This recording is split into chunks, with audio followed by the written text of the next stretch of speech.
vous avais dit quoi? Non mais, je vous avais dit quoi? Sincèrement. Alors, j'aime pas trop dire je vous l'avais dit, mais là je pense que je peux le dire, je vous l'avais dit. Alors, je pensais pas que ça allait arriver si tôt, honnêtement, hein, comme je l'avais dit sur les critiques précédentes. Je pensais sincèrement que ça allait arriver un peu plus tard, peut-être en fin de saison 2 ou sur une saison 3, je l'avais évoqué, j'en avais parlé. Je pensais pas que ça allait arriver si tôt, sincèrement j'ai été surpris, honnêtement, mais je, je l'avais dit, j'avais prédit. C'était prévisible après, sincèrement. Mais bon, avant d'évoquer tout ça, parce que ça, je pense qu'on y reviendra un peu plus tard dans la vidéo, je viens de voir l'épisode 4 de la saison 2 de Daredevil Born Again. Et bordel, quel kiff, quel kiff. Alors, peut-être des gens vont pas forcément être d'accord avec moi, ou d'autres vont être d'accord avec moi, je sais pas. Mais pour moi, on est très clairement sur le meilleur épisode de la série Born Again. Et j'enveloppe la série Born Again parce qu'au début je m'étais dit ok, l'épisode est exceptionnel et on est très clairement sur le meilleur épisode de la saison 2. Ça c'est clair, ben, pour l'instant. On n'a pas encore eu la suite de la série, attendons de voir les prochains épisodes. Mais je me suis dit au début, ok, on est très clairement sur le meilleur épisode de la saison 2.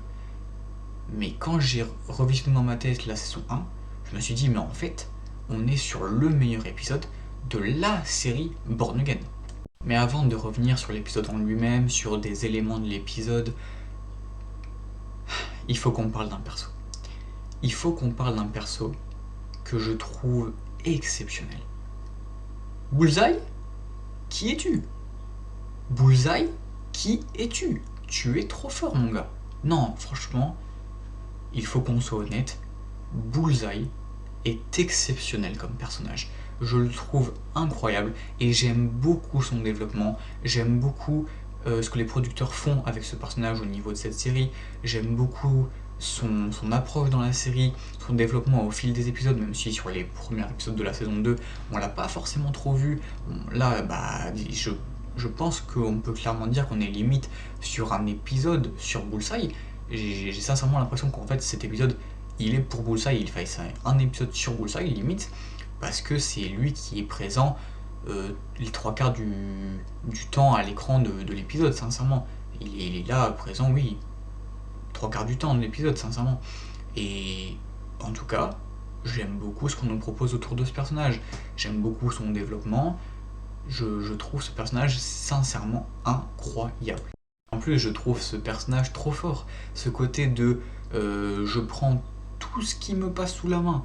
N'importe quoi, des fourchettes, des cuillères, des trucs en cristal, des pinces de crabe, n'importe quoi qui lui passe sur la main, je le prends et j'en fais une arme. Ça, c'est exceptionnel. Je trouve ça trop fort, je trouve que c'est une très bonne idée, et non, franchement, c'est hyper bien montré à l'écran. Parce que ce côté de, allez, chaque chose qui me passe sous la main, je le prends, j'en fais une arme, à l'écran, ça aurait peut-être pu donner un côté un peu bizarre, pas trop bien fait. Sincèrement, c'est bien fait. C'est très bien fait. J'aime beaucoup. Et ces scènes d'action à Bullseye sont folles. On peut notamment évoquer la scène du début avec la scène du diner. Exceptionnel. Exceptionnel, je me suis régalé, hein. C'était un kiff. Maintenant, si on doit revenir sur l'épisode en lui-même, encore une fois, je trouvais que c'était un épisode vraiment excellent. Et si on doit évoquer les éléments de cet épisode, déjà, il faut parler du côté religion avec Matt qui va dans l'église et qui a les flashbacks de quand il était plus jeune, quand il était plus petit et qu'il était déjà venu dans cette église. Et je pense que c'est une bonne idée. Je pense que c'est une bonne idée de réaborder le côté religieux et le côté de la foi de Matt. Je pense que c'est vraiment une bonne idée d'évoquer ça, de remettre ça dans la série. Je pense que c'est vraiment une bonne idée. À voir comment ça pourrait être évoqué dans les prochains épisodes, parce que je pense qu'ils vont le réévoquer, enfin j'espère, parce que là je trouve que c'est une bonne idée, donc s'ils le réévoquent pas, ce serait un peu dommage. Mais je trouve que c'est une bonne idée, parce que ce côté où on pourrait avoir Matt qui du coup chercherait à avoir la foi pour croire en la victoire de son affrontement contre les hommes de Fisk, ça peut être une bonne idée. Alors à voir si c'est développé, à voir si c'est réévoqué dans les prochains épisodes. Moi j'ai hâte de voir ça, j'ai hâte de voir ça. Sinon, alors, attention spoiler, hein, je préfère préciser, Donc si vous n'avez pas vu l'épisode, foncez le voir. Enfin, non plus, l'épisode est excellent, donc foncez le voir et revenez après sur la vidéo. Mais il faut qu'on parle aussi, attention spoiler, il faut qu'on parle du personnage de Christophie qui se fait tuer par le bras droit de Fisk. Alors, je tiens à dire quelque chose, pour moi, le bras droit de Fisk, il va mourir.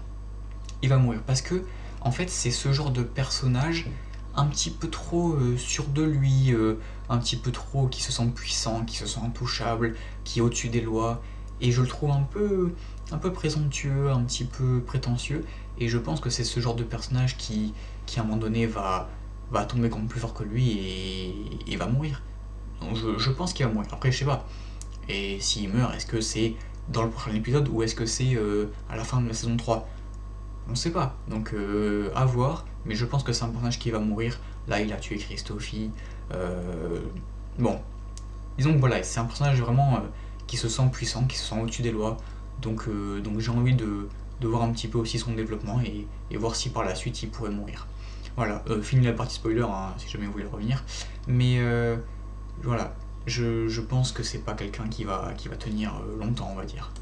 Sinon, je trouve que l'organisation des éléments dans cet épisode est plutôt bien fait, c'est plutôt bien amené par rapport à d'autres épisodes où je trouvais, comme je l'avais dit, que c'était peut-être un peu mal construit.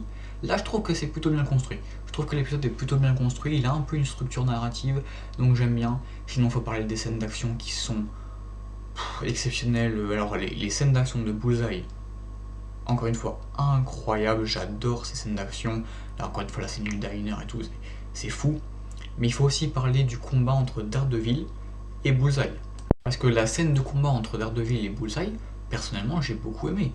J'ai beaucoup aimé le côté de Bullseye qui veut quand même se battre contre Daredevil, mais qui d'un autre côté essaye de faire comprendre qu'il n'est pas si méchant. Enfin, parce qu'il y a ce côté de presque il veut être gentil, j'ai l'impression. Et donc quand ils font le combat et qu'il vient dire à Daredevil non mais je suis de ton côté,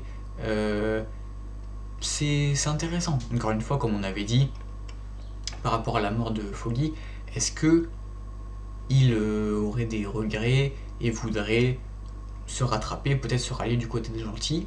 Ça peut être une option.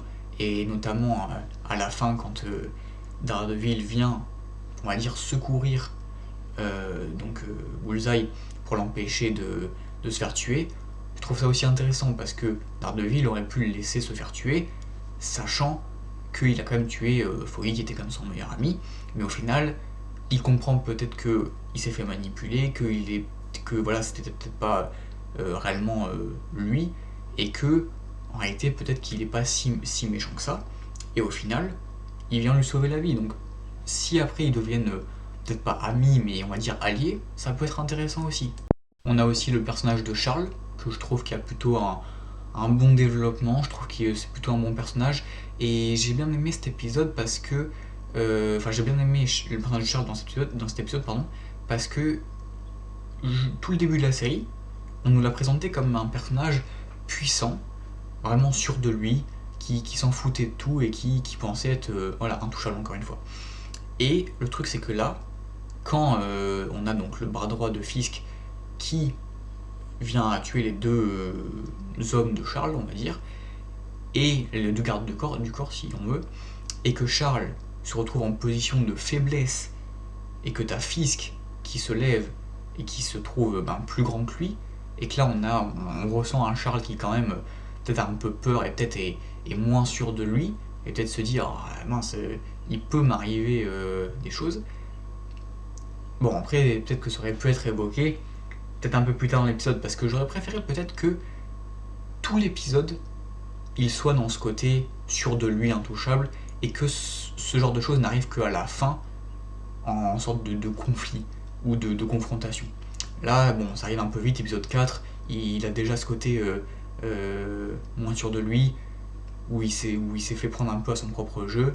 Bon, c'est un peu dommage, mais je trouve que c'est quand même plutôt une bonne idée, c'est plutôt bien évoqué, donc c'est plutôt bien fait en plus, donc pourquoi pas.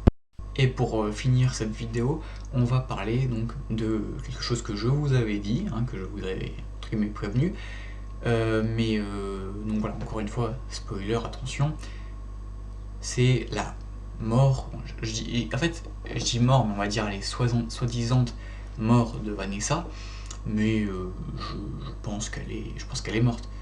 Parce qu'en fait, c'est pas vraiment dit comme ça, c'est pas évoqué, parce qu'à la fin, il y a Fils qui demande une ambulance, on ne sait pas si elle est morte, mais bon, elle a quand même un bout de cristal planté ici, dans la tempe, et puis elle coule le sang, un truc de fou. À mon avis, elle est morte, hein. Y a pas de doute sur le fait qu'elle soit morte, enfin, de mon côté en tout cas. Et du coup, ben, c'est ah non, c'est. Voilà, en fait, c'est un peu bizarre parce que c'est un peu un mélange de et Bullseye qui l'a tué et Fisk. Parce que Fisk, avec son truc de vainqueur de, de boxe là, il tape le cristal que Bullseye envoie. Et en fait, ça se casse en plusieurs morceaux. Et donc, tous les petits morceaux s'envoient en l'air. Et il y a un des morceaux du cristal que Bullseye a envoyé qui finit dans la tête de Vanessa. Et donc, comme je l'avais dit, logiquement, elle est morte. Alors, on peut dire, oui, peut-être elle est pas morte, peut-être elle va juste être à l'hôpital, blessée, etc.